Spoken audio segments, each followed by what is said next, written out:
Hi అండి. Welcome to my channel Sravanthi blogs. ఈ blog అయితే ఈరోజు తీసింది కాదండి, మొన్న సండే రోజు తీసింది. సండే రోజు మా మావయ్య నాన్ వెజ్ కర్రీ ప్రిపేర్ చేస్తానని ఇంతకుముందు వీడియోలో చెప్పాను కదా.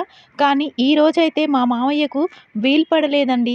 ఎందుకంటే మా ఇంట్లో పరిస్థితి కొంచెం బాగాలేదు, మా అత్తయ్యకు హెల్త్ బాగుండట్లేదని చెప్పి మా మామయ్య సండే రోజు కూడా మార్కెట్లోనే ఉండవలసి వచ్చింది. అందుకని ఏం నాన్ వెజ్ కర్రీస్ ప్రిపేర్ చేయలేదండి. మీ మామయ్య చేయాలని ఏముంది, నువ్వు కూడా చెయ్యొచ్చు కదా అని మీరనొచ్చు. కానీ మా మామయ్య చేస్తేనే మా పిల్లలైనా మా ఆయనైనా ఇష్టంగా తింటారండి. నేనెంత మంచిగా వండినా కూడా మా తాతయ్య అయితే చేస్తారని మా పిల్లలంటారు, మా నాన్న అయితే చేస్తాడని మా ఆయన అంటాడు. ఇదంతా ఎందుకొచ్చిన గొడవ అని చెప్పేసి నేనైతే ఎక్కువ నాన్ వెజ్ కర్రీస్ మాత్రం మా మామయ్యతోనే చేయించడానికైతే ఇష్టపడతామండి. కానీ తనకు ఈ సండే మాత్రం వీలు పడలేదు. నెక్స్ట్ సండే ఖచ్చితంగా చూపిస్తానండి.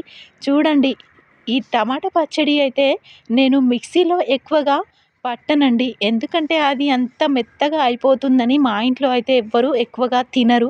అందుకని చెప్పి ఎప్పుడైనా కూడా ఈ టమాటా రోటి పచ్చడినే చేస్తాను. చూడండి. Thank you for watching. Please subscribe చేసుకొని ఛానల్ని సపోర్ట్ చేయండి.